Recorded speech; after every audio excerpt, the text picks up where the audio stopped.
Thank you for joining us on the third episode of the Snake's Den. Yeah. It's your host with the most, the only guy in the cold without a coat. Legend says he wears no vest on a boat. It's Jacob Gentile, folks. Hello, thank you for joining us. We got a great show for you today. We got a couple of topics we're talking about. NFL coaching, huge stories going on about that. Some more pop culture type items. And then strip clubs after Corona. What are they going to do? How are they going to do it? How the guy's been without him. How guys been without him. Exactly. Welcome to the show, Chris. Hello. Welcome. Hi, China. Welcome. What's up, buddy? How you doing, man? Yeah, doing pretty good. Coronavirus free. Just I know, hopefully. missing these tits and ass to be selling. So Yeah, so you allegedly work at a strip club, correct? Yeah. But the tax man doesn't know that. Oh, yeah, so allegedly. Allegedly, yeah. But so what are the steps you guys are going to be taking after this? Because it's kind of interesting. It's just a bunch of naked, sweaty people rubbing on each other. Exactly. That's the Sounds nature like a of our dream. business. Yeah. Sounds like a dream. It could be very costly, though. So how are you guys going to do it? Physical contact was our business. So without a physical contact, business model had to definitely change. So we're definitely looking at the guidelines that the city has put into place and going by what they're telling us. Definitely lowering the capacity. The strip clubs will not have as many people in there, so they'll probably get busier quicker. We're going to have a mask. Our women are all going to have... No more pearly whites, man. You heard it here first. Yeah, we are covering their faces. So that's to help you all. And definitely... better experience, maybe. Yeah, and we're going to be, I think, doing waivers. So guys have to sign pretty much consent and a waiver before they come into our clubs, letting them know that if they do get sick, it's at their own risk. So makes sense. I don't know if that'll stop anybody. Would that stop? You think that'll stop your dad or anybody showing up? My dad, he doesn't go to the strip clubs. But no, that's actually a great point you bring up. That because I heard that people might start to sue if they think they got sick at your place, which I don't see how they can even prove that. Contact tracing. Have you heard of it? Contact tracing? Yeah. What is that? So contact tracing. I don't know, y'all. Yeah. So the government has been. I don't know. Obviously, the people know. Some of y'all know about contact tracing, so it's able to see that somebody got sick at the restaurant, so they can prove that this guy got sick at X wine bar, and then they can see everybody around that was at that bar by looking at the cell towers and tracing everybody was in that vicinity. So then, just like how we get mass texts for Amber Alerts. Are you kidding me? 100%. It's been around for years. Contact tracing. Now this has pushed the agenda forward with the coronavirus. Yeah, so it's scary, but it's happening. Oh my god. So yeah, that's why that actually just blew my mind. That's actually really scary. Yep, businesses have to be careful now. So I know states are trying to rush to get things put into place so that businesses are pretty much helped, or not helped, but businesses are prevented from getting sued, so they're trying to get acts and stuff in for that. So hopefully they do pass that, because it could be devastating for businesses taking on lawsuits. Well, yeah, and I don't want to see any business go down, whether or not it's a freaking strip club or whatever. They pay a lot of taxes, and it's actually one of those businesses you don't think about that goes under that helped out the economy more than you think, So I hope it ends up working out for you guys. Like you said, you're taking the steps. You're signing contracts beforehand, so you can't get that. That actually is crazy, that tracing thing.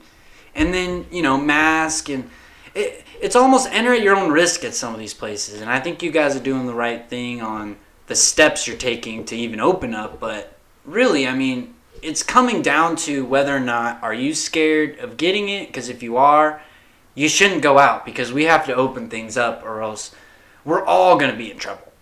Housing market goes down. Jobs close. You don't want a depression over this. Granted, people are dying, so it's hard to talk about. But I think you guys are doing the right thing, and you guys are taking the right steps. But yeah, definitely need to get these girls back to work. So definitely, obviously, some of the business has been supplemented from online websites and camming. But they're camming, yeah. But like you said, we were talking before the podcast. They don't know about how these guys are taking advantage of the material. Yeah, definitely. Online, a lot of these girls, I mean, all the websites that they're working for, these websites now, they have pretty much an influx and a big database of all their material that's been filmed. So, and they can use it for advertising, marketing. So you might not know, but all of a sudden your picture's on the face of My Free Webcams for their marketing campaign. And they can use all that. Yep, It doesn't 100%. So strip clubs, I mean, it's a different thing.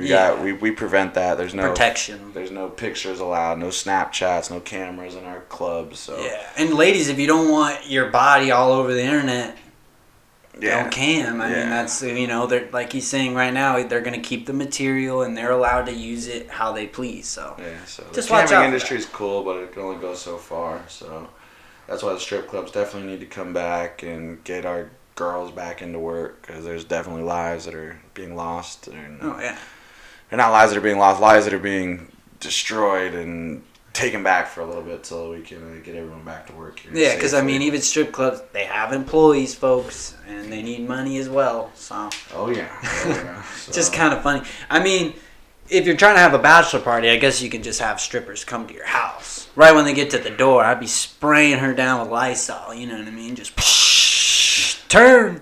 Something like that. Come on in. So yeah, we don't.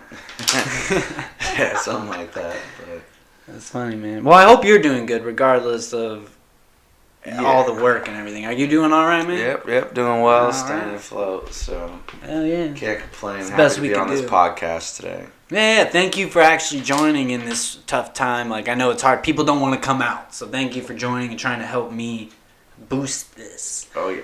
Remember, folks, check out the videos on the Snakes Den. We got some really funny videos. This guy actually helps out with some of them. So go watch, go view, go share, and go like. But yeah, some other crazy news that I wanted to get into was the NFL. The NFL decided to make a proposal that incentivizes teams to hire minority coaches. Oh yeah.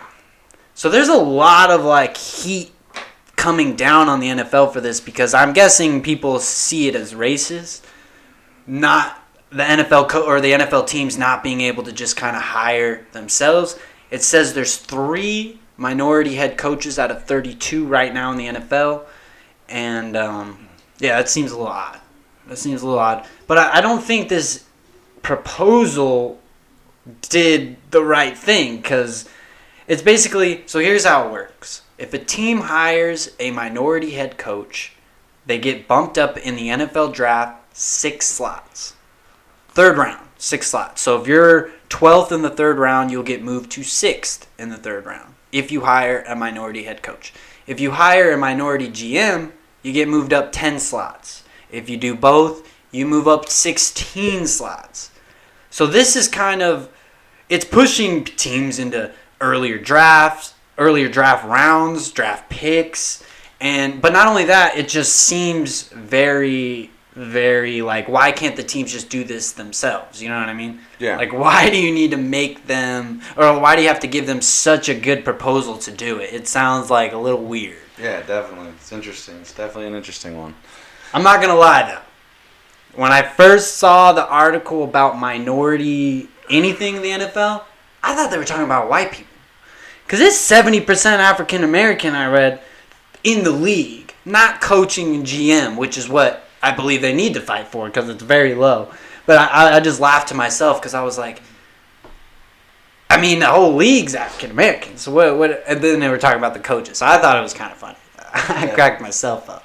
I was like, yeah, we do another white running back. I haven't seen one of those in a while, But yes, it was about the coaches. And I think they're doing the right thing, kind of bringing heat to it. And actually, the NFL team said they wouldn't implement it if it passed. So they will hire a minority coach, but they won't take the draft picks up, which is awesome. Which means, people are actually understanding that this law is it has racial, backing behind it, it seems like. So that's kind of hot news right now in the NFL, and we'll kind of see what happens with that. Oh, yeah. Do you think it's right at all? Do you think now? Yeah, no, I mean, I agree with it. I mean, I think it's cool that the NFL is trying to change their image and look better. So. Oh, yeah. But just the way they went about it. Like, the actual, like, hey, we'll basically give you all this stuff to do it. Like, please hire one, you know. It just seems weird. Yeah, I guess it is a little bit weird that they weren't hired before, but we'll see. But you're right. It's a good image. It's a good image. Yeah. You know? It's kind of crazy. It's kind of crazy, like, all this is going down. We need to get definitely back to work. These poor guys have too much time on their hands and getting in trouble here. So I was listening to your other podcast the other day, and I thought that was pretty interesting about the two NFL players. Those idiots. Yeah, they just turned themselves in after your podcast. They did turn themselves in. Maybe they heard it. Yeah. Good job, guys. Common sense. Remember, that was the theme of all the podcasts. Common sense. You have 10 million. You lost 70,000. Suck it up. You don't go rob the next party you go to. Yeah, who knows? Who knows if they thought they were getting scammed or whatnot? Yeah, I talked to people, and we think that. I mean, the situation could have gotten heated, and they were like, you know, screw it. Rolex is out, motherfuckers. Who knows? But my thing is, you know, like, it was just like, if it was at that moment, you guys need a little more discipline to just like, okay, let's not rob the party and go to jail. Let's think about what you need to do. I mean... Yeah, they were young, 22 years old. So. Oh, see, I didn't know he was that young. Like, that is pretty mistakes. Young. He was a first-round pick last year, so... wow. Definitely young, making mistakes, so... Well, hopefully... I'm hoping, because it is... They seem like great guys. Don't throw him in jail for that long, you know, like, for, you know, like you said, he's 22, mistake. That would be very sad. Oh, yeah. But, like, I just have an issue with altogether sports players and money. They feel, like, entitled... It's like LeBron James, for example. That article came out today that you actually told me about that he was going to be... What did he do? Talking about when he was going to play for the Dallas Cowboys in 2011. Yeah, during the lockout, right? Yeah. Well, during the lockout was actually kind of about insurance, health insurance for players, etc. LeBron James, you make $30 million, if not more, with endorsements a year. And you can't pay health insurance. Like, I get... people who make like $100,000 a year, like, yeah, you know, there should be a level of income, and below that NBA will give you health insurance. But it's like the people that fight for it, it's like, bro, how much money do you need?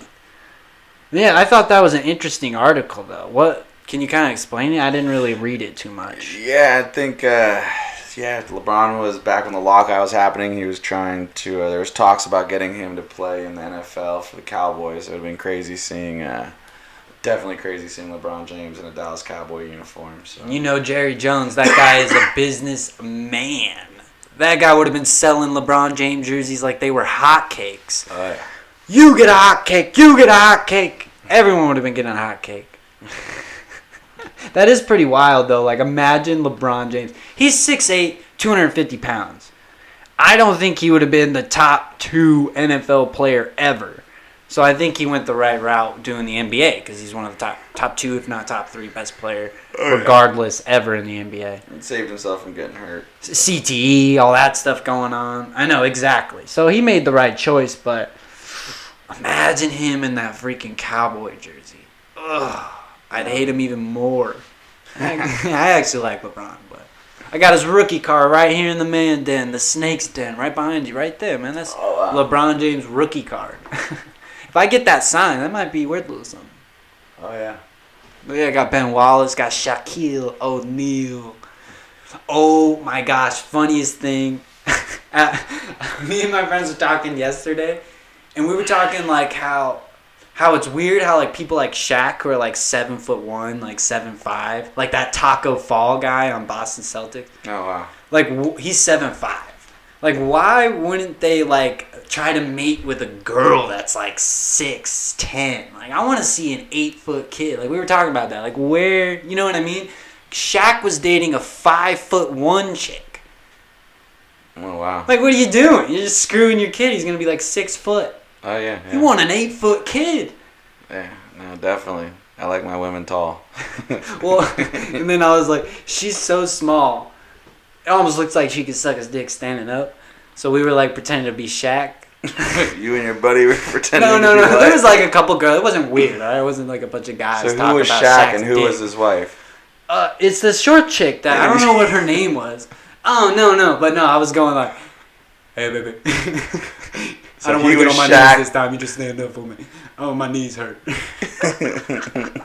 We were just making funny jokes, but yeah, we just found it odd, like that, like tall people don't try to like marry other tall people, because I would want an 8-foot kid. Yeah. Are you kidding me? Yeah, I think about that all the time. No matter what, that dude's making money. Why? Because he's 8 foot. Yeah. That's why. That's why, yeah. I'm always looking for a tall woman because I don't want my kids to be short. You know? No, like I'm average height, so I don't really care. If I'm just talking like people like Shaq, you know. Hey, my girlfriend's taller than me. It's great. Well, some exciting news. I don't know how tall she is, but Megan Fox is single. I know she's one of your favorites. Yeah, I know. That's Transformers? I heard she's running around with Machine Gun Kelly lately. Transformers, arguably the best movie of the 2000s. Oh yeah. Shia LaBeouf, And that's man. a fact. No, not even Shia Where LaBeouf. are you? Come to this podcast, Shiloh.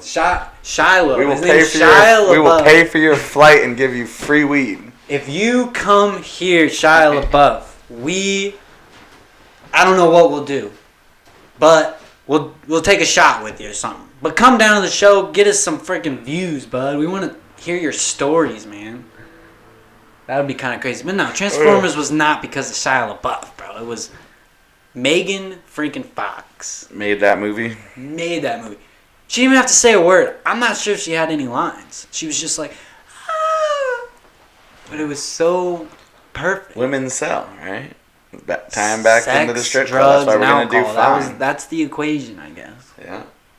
So, But no, that's awesome, man. I'm glad you came on to the show. yeah.